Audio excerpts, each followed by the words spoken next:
Nous sommes à Thiers, dans le diocèse de Créteil, au monastère des Annonciades, connu pour leur tenue rouge et grise. Donc la tenue, la robe est grise, donc c'est la couleur de la cendre de la pénitence. Le scapulaire rouge, c'est le sang du Christ que le Christ a versé pour nous sur la croix, et donc c'est le signe de l'amour du Christ pour nous. Et puis le dizainier, le dizain à 10 boules, qui reprend les 10 chapitres de la règle, qui sont les 10 vertus évangéliques de la Vierge Marie, telles qu'on les reçoit dans l'Évangile. C'est aussi les 10 vitraux qui sont au fond de l'église, derrière le sanctuaire.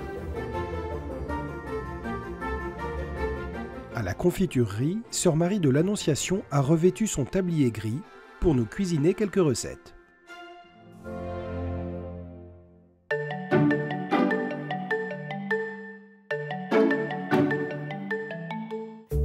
Bonjour, bienvenue à la confiturerie du monastère de l'Annonciade. Aujourd'hui, je vous propose 3 recettes.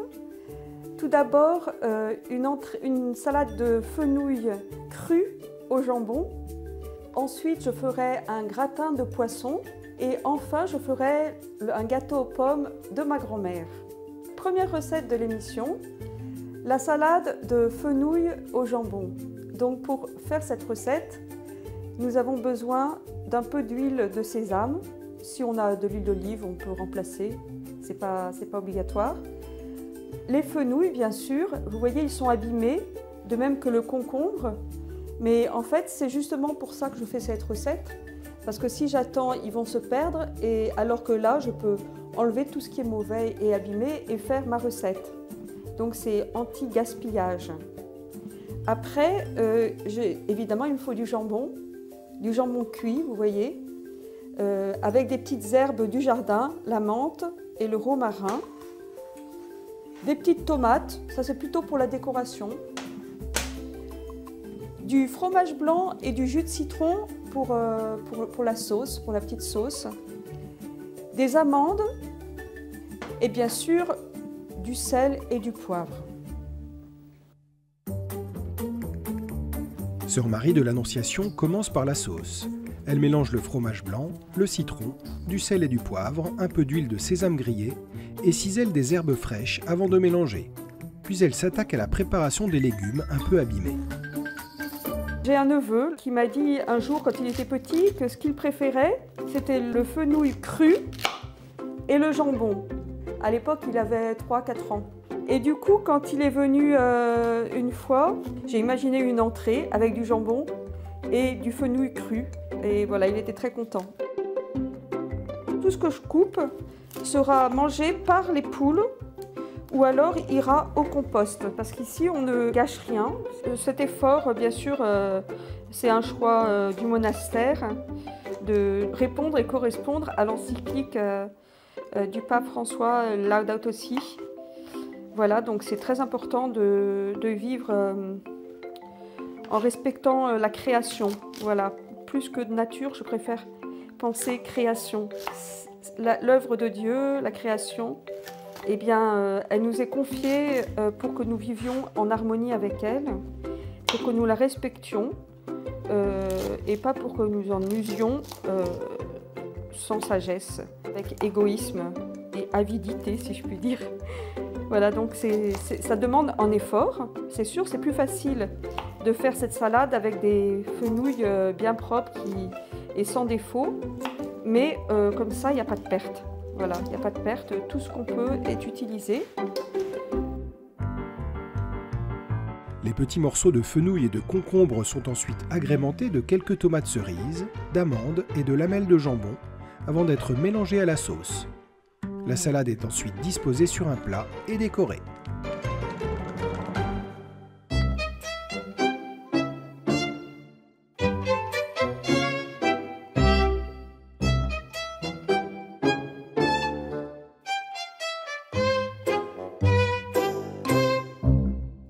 Deuxième recette de l'émission, le gratin de poisson.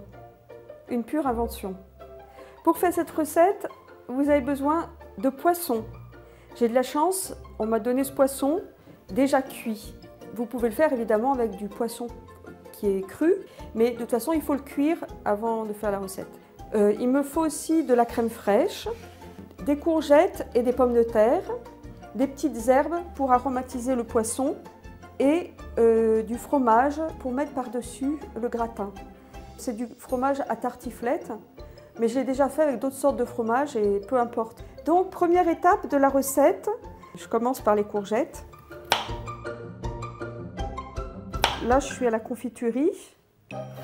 Mais avant d'être à la confiturerie, j'ai été 9 ans à m'occuper de la biscuiterie. On avait de la chance parce que donc déjà, celles qui m'ont précédée avaient commencé les cracks, qui sont des biscuits apéritifs. Et vous voyez, moi, ça m'a beaucoup touchée, c'est qu'en fait, elles ont pris les cracks parce que personne n'en faisait.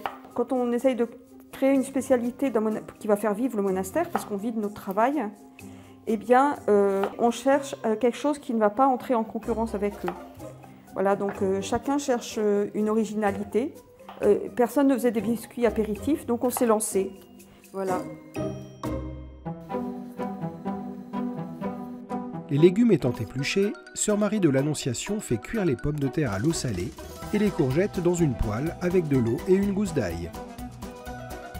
Pendant ce temps, elle ajoute au saumon déjà cuit la crème fraîche, du sel et du poivre, des herbes et mélange bien en émiettant le saumon avant d'assembler le plat. Alors voilà, maintenant, première couche, le poisson. Je tapisse le fond du moule que j'ai beurré avec le poisson. Ensuite, je vais mettre les courgettes.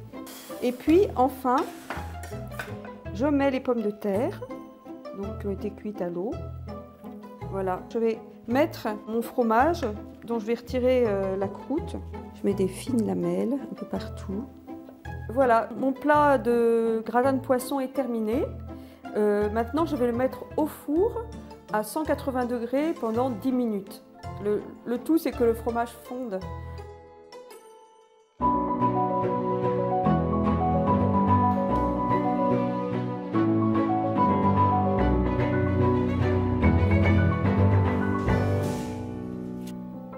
Voilà, alors troisième recette, le gâteau aux pommes de ma grand-mère. Pour cette recette, il me faut bien sûr des pommes, de la cannelle, un peu de beurre et de farine pour le moule, du lait, des œufs, de la farine, du sucre et de la levure. Première étape, je vais mettre du beurre au fond du moule, ensuite un peu de farine, de façon à ce que le gâteau n'accroche pas et que le démoulage se fasse sans danger. À présent, je vais éplucher les pommes et les mettre en quartier dans mon moule. Quand on prépare les repas pour ses sœurs, pour les autres, rien qu'avec un melon ou un pamplemousse, ça fait tout de suite une différence si on met par exemple une petite tomate cerise pour décorer, et puis si on prend le temps de découper les quartiers du pamplemousse pour que les sœurs qui perdent un peu la mobilité de leurs mains avec le temps puissent quand même manger cette entrée sans trop de difficulté. Et puis la petite tomate sur le gâteau, on va dire, sur le pamplemousse, et ben ça montre une intention vraiment de faire plaisir et ça montre qu'on a vraiment pris le temps du détail. Et ça, c'est très marial. C'est très marial et je dirais même c'est très évangélique. Parce que souvent dans l'évangile, ce qui fait la différence, c'est le détail. Les noces de Cana, c'est un détail, on dirait le vin. Peut-être que certains ne seront pas d'accord avec moi. Marie, elle voit le détail qui manque. Et je pense que, par exemple, Carlo Acutis, que j'aime beaucoup, c'est un jeune parmi tant d'autres qui aimait passionné de l'informatique. Eh bien, il a fait des choses quand même assez ordinaires. Mais tout ce qu'il faisait, il le faisait avec un petit détail en plus qui manifeste l'immense amour qu'il avait pour tous ses frères et pour le Seigneur.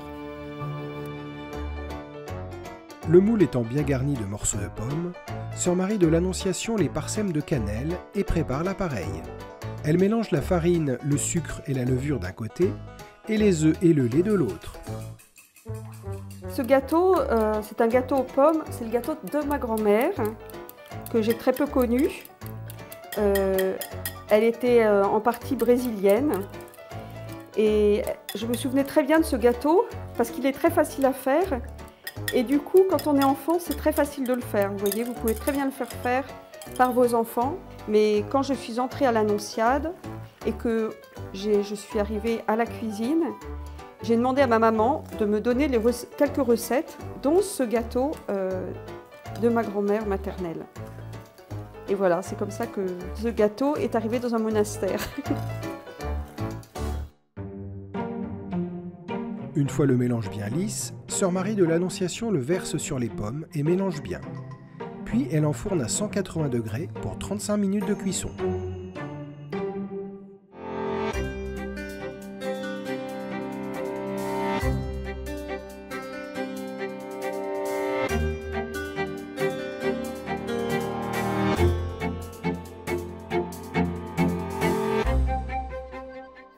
Voilà, notre menu est terminé. Je vous rappelle donc en entrée, cette salade de fenouil et de jambon. En plat principal, le gratin de poisson. Et en dessert, ce gâteau de ma grand-mère aux pommes que vous pouvez manger accompagné d'une glace à la vanille ou d'une crème anglaise ou encore un peu de chantilly. Mais vous savez, c'est un gâteau de famille, donc il peut aussi se manger, il est très bon comme ça, tout simple.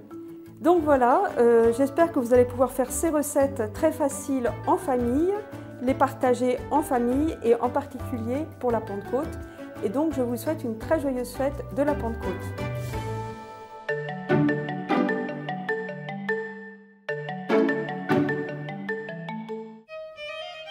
Commençons par la salade de fenouil cru au jambon qui nécessite 4 bulbes de fenouil, 4 tranches de jambon blanc, un demi-concombre ou du céleri en branche, des tomates cerises ou un fruit de saison, myrtille, kiwi ou mangue, des herbes fraîches, 500 g de yaourt ou fromage blanc, un citron, 3 cuillères à soupe d'huile de sésame grillée et une poignée d'amandes.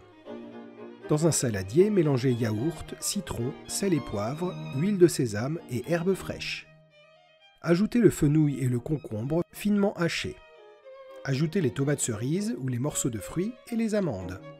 Recouvrir de petites lamelles de jambon. Bien mélanger le tout, puis dresser dans un plat et décorer. Passons au poisson en gratin qui nécessite 6 filets de poisson préalablement cuits et sans arête, 6 courgettes, 6 pommes de terre, 200 g de fromage fondant style tartiflette, gruyère, mozzarella, 20 centilitres de crème fraîche et des herbes ciselées. Coupez les courgettes en rondelles et épluchez les pommes de terre. Cuire séparément à l'eau salée en ajoutant une gousse d'ail aux courgettes. Émiettez le poisson, mélangez avec la crème, assaisonnez et parsemez d'herbes. Versez dans un plat beurré, couvrir de courgettes puis de pommes de terre. Ajoutez les morceaux de fromage et enfournez pour 10 à 15 minutes à 180 degrés. Terminons par le gâteau aux pommes de ma grand-mère, qui nécessite 300 g de farine, 150 g de sucre, 10 centilitres de lait, un paquet de levure chimique, de la cannelle, 4 ou 5 pommes suivant la grosseur et 25 g de beurre. Beurrez et farinez un moule à gâteau. Coupez les pommes en lamelles dans le moule, saupoudrez de cannelle. Mélangez dans un bol farine, sucre et levure. Dans un autre bol, mélangez les œufs entiers et le lait. Réunir ces deux mélanges, fouettez jusqu'à obtenir une pâte bien lisse. Versez sur les pommes et bien mélanger. Enfournez à 180 degrés pour 35 minutes de cuisson. Votre menu est prêt, bon appétit!